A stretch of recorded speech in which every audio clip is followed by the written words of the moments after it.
Hello friends, welcome to day trader Telugu and good evening.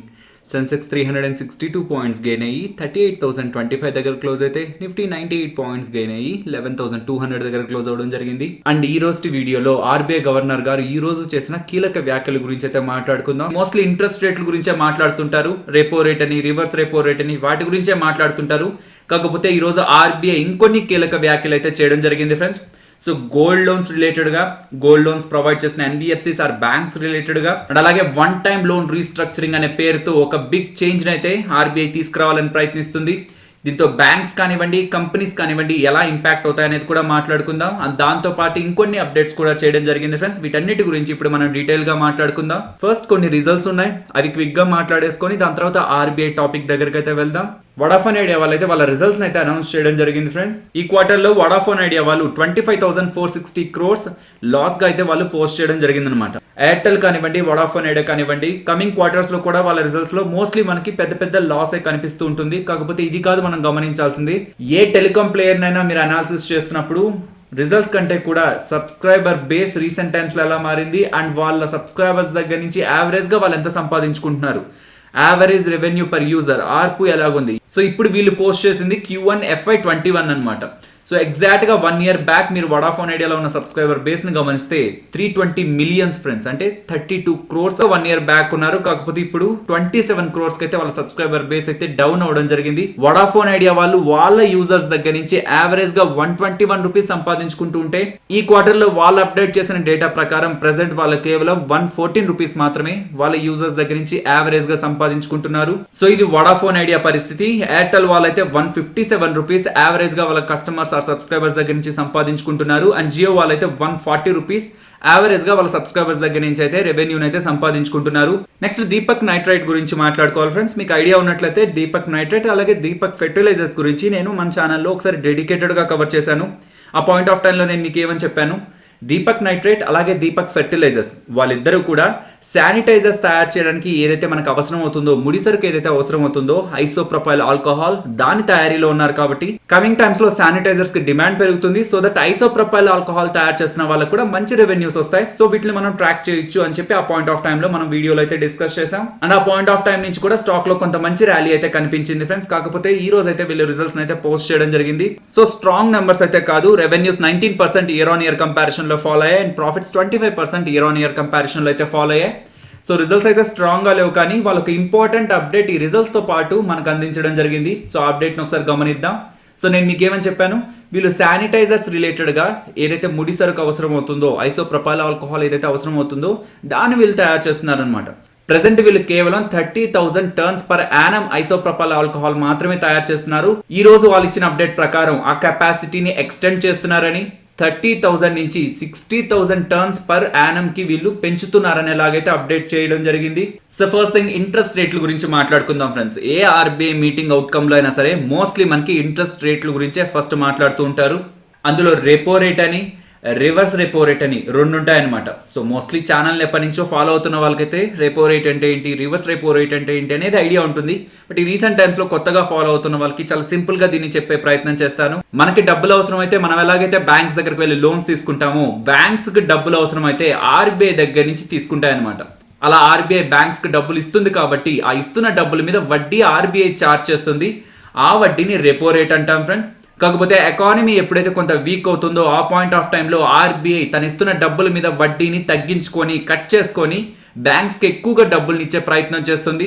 So that banks కి కొంత తక్కువ వడ్డీ రేటుకే ఆర్బీఐ దగ్గర నుంచి డబ్బులు వస్తున్నాయి. కాబట్టి ఆ డబ్బుల్ని మనలాంటి ప్రజలకి అప్పుగా ఇవ్వడానికి బ్యాంక్స్ ప్రయత్నిస్తాయి. కాబట్టి ఓవరాల్ ఎకానమీ కొంత పాజిటివ్ గా ఇంపాక్ట్ అవుతుంది. 0% ఇంట్రెస్ట్ కే బ్యాంక్స్ కి డబ్బులు ఇచ్చేసినట్లయితే, బ్యాంక్స్ ఆ డబ్బుల్ని మనలాంటి ప్రజలకి 0% ఇంట్రెస్ట్ కే డబ్బులు ఇస్తే మొత్తం ఎకానమీ అంతా కూడా చాలా పాజిటివ్ గా గ్రో అవుతుంది కదా. అంటే ఇక్కడే మనం ఇన్ఫ్లేషన్ అనేది గుర్తు పెట్టుకోవాల్సి వస్తుంది. ఎప్పుడైతే ఎకానమీలోకి డబ్బులు ఎక్కువగా ఫ్లో అవుతుంటుందో ఒక వస్తువుకు ఉండాల్సిన రేట్ అనేది మారిపోతుంది అనమాట. నిత్యావసర సరుకుల ధరలు కానివ్వండి, గోల్డ్, సిల్వర్ అండ్ మనం ఏవైతే ధరలు చూస్తుంటామో బయట, ఆ ధరలన్నీ కూడా పెరగడానికి ఛాన్స్ ఉంటుంది. కాబట్టి అది సామాన్య ప్రజల మీద ఇంపాక్ట్ చేస్తుంది. కాబట్టి ఆర్బీఐ బ్యాలెన్స్డ్ గా ఈ వడ్డీ రేట్లను అయితే కట్ చేస్తూ ఉంటుంది. ప్రీవియస్ గా వాళ్ళు బ్యాంక్స్ నుంచి 4% ఇంట్రెస్ట్ అయితే చార్జ్ చేస్తున్నారు, అండ్ ఇప్పుడు కూడా అదే పర్సెంట్ ఇంట్రెస్ట్ ని చార్జ్ చేస్తారు అని చెప్తున్నారు. సో ఇది ఇప్పుడు అన్చేంజ్డ్ అనమాట. సో రెపో రేట్ అయితే unchanged and reverse repo rate లో కూడా మనకి ఎటువంటి చేంజ్ కనిపించలేదు. అంతకుముందు 3.35% ఉంది అండ్ ఇప్పుడు కూడా 3.35%. అండ్ రివర్స్ రెపో రేట్ అంటే సింపుల్ గా మాట్లాడుకుందాం, మన దగ్గర డబ్బులు ఎక్కువగా ఉంటే ఇంట్లో పెట్టుకోవడం కంటే బ్యాంక్ లో పెడితే మనకు వడ్డీ వస్తుంది అనుకుని బ్యాంక్ లో డిపాజిట్ చేస్తుంటాం కదా. అలాగే బ్యాంక్స్ కూడా ఇతరులకు లోన్స్ ఇవ్వంగాను అండ్ కొన్నిటికి డబ్బులు పక్కన పెట్టంగా ఉన్న ఎక్సెస్ క్యాష్ ని ఆర్బీఐ దగ్గర డిపాజిట్ చేస్తుంది అనమాట. అలా బ్యాంక్స్ ఆర్బీఐ దగ్గర డిపాజిట్ చేసిన దానికి కాను ఆర్బీఐ ఇచ్చే వడ్డీయే ఈ రివర్స్ రెపో. ఆర్బీఐ ఒకవేళ ఈ రివర్స్ రెపో రేట్ని, ఈ వడ్డీ రేట్ని పెంచింది అనుకోండి, అంటే బ్యాంక్స్ తో ఇలా చెప్తున్నట్టు అనమాట, మీ దగ్గర ఎక్స్ట్రాగా డబ్బులు ఉంది కదా, అది నా దగ్గరే తీసుకొచ్చి డిపాజిట్ చేయండి, నేను మీకు ఎక్కువ వడ్డీని ఇస్తాను అని. సో బ్యాంక్స్ ఏం చేస్తాయి, మనలాంటి పీపుల్కి ఇచ్చారనుకోండి, అంటే మనలాంటి వాళ్ళకి బ్యాంక్స్ లోన్స్ ఇస్తే మనం కడతామా లేదా అనేది కొంత రిస్క్ అనేది బ్యాంక్ ఉంటుంది. కానీ బ్యాంక్ ఆ డబ్బుల్ని ఆర్బీఐ దగ్గర డిపాజిట్ చేస్తే డబ్బులకి సేఫ్టీ ఉంటుంది అండ్ ఖచ్చితంగా ఇంత ఇంట్రెస్ట్ అనేది ఆర్బీఐ దగ్గర నుంచి వస్తూ ఉంటుంది. కాబట్టి బ్యాంక్స్ బయట ప్రజలకు అప్పు ఇవ్వకుండా వాళ్ళ దగ్గర ఉన్న డబ్బుల్ని ఆర్బీఐ దగ్గరే డిపాజిట్ చేయడానికి ప్రయత్నిస్తారనమాట. ఎప్పుడైతే ఇన్ఫ్లేషన్ పెరిగిపోతుందో, బయట ధరలు పెరిగిపోతాయో, వాటిని కంట్రోల్ చేయడానికి ఆర్బీఐ రివర్స్ రెపో రేట్ ని పెంచి బ్యాంక్ దగ్గర ఉన్న డబ్బుల్ని తన దగ్గరికి తెచ్చుకునే ప్రయత్నం చేస్తుంది. ఇలా రెపో అలాగే రివర్స్ రెపో రేట్ ని యూస్ చేసుకొని ఆర్బీఐ ఎకానమీని అయితే బ్యాలెన్స్ చేస్తూ ఉంటుంది ఫ్రెండ్స్. సో ఈ రోజు అయితే రెపో రేటు చేంజ్ అవ్వలేదు, రివర్స్ రెపో రేట్ కూడా ఎటువంటి చేంజ్ లేదు. దాని తర్వాత వాళ్ళు గోల్డ్ లోన్స్ రిలేటెడ్ గా ఒక ఇంపార్టెంట్ అప్డేట్ ఇవ్వడం జరిగింది ఫ్రెండ్స్. బట్ దీని రిలేటెడ్ గా ఒక క్లారిటీ అయితే రావాల్సి ఉంది, ఒక ఇంపార్టెంట్ క్వశ్చన్ అయితే ఉంది దీని రిలేటెడ్ గా, అది కూడా నేను మీకు ఎక్స్ప్లెయిన్ చేస్తాను. బట్ గోల్డ్ లోన్స్ రిలేటెడ్ గా ఈ రోజు ఆర్బీఐ చేసిన స్టేట్మెంట్స్ గురించి మాట్లాడుకుందాం. ఎల్టీవీ రేషియోని 75% నుంచి 90% కి పెంచడం జరిగిందనమాట. సో ఎల్టీవీ అంటే loan to value. So simple గా చెప్పాలంటే, నా దగ్గర ₹1,00,000 విలువ చేసే బంగారం ఉందనుకుంటే, ఆ ₹1,00,000 విలువ చేసే బంగారాన్ని నేను బ్యాంక్ దగ్గర తీసుకెళ్తే నాకు ₹1,00,000కి లోన్ ఇవ్వరు కదా, కొంత పర్సెంట్ పట్టుకొని మిగతా లోన్ ఇస్తారు కదా. సో ఇప్పటి వరకు ₹1,00,000 గోల్డ్ ని తాకట్టు పెడితే ₹75,000 మాత్రమే వచ్చేది. 1 lakh గోల్డ్ కి 90,000 దగ్గరగా బ్యాంక్స్ దగ్గర నుంచి డబ్బులు అయితే వస్తుందన్నమాట.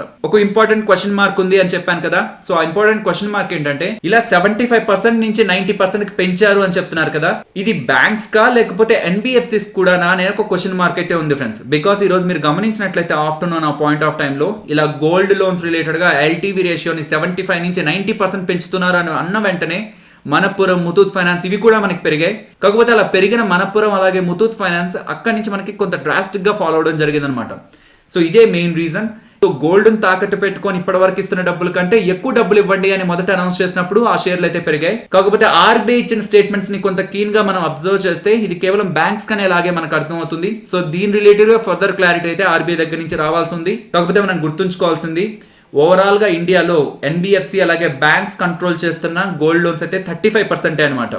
మిగతా 65% ఆఫ్ గోల్డ్ లోన్స్ అంతా కూడా అన్ఆర్గనైజ్డ్ మార్కెట్ లోనే జరుగుతూ ఉంటాయి. అండ్ నెక్స్ట్ ఆర్బీఐ ఈ రోజు చేసిన స్టేట్మెంట్స్ అన్నిట్లో కల్లా చాలా ఇంపార్టెంట్ స్టేట్మెంట్ అయితే వన్ టైం లోన్ రీస్ట్రక్చరింగ్ అనమాట.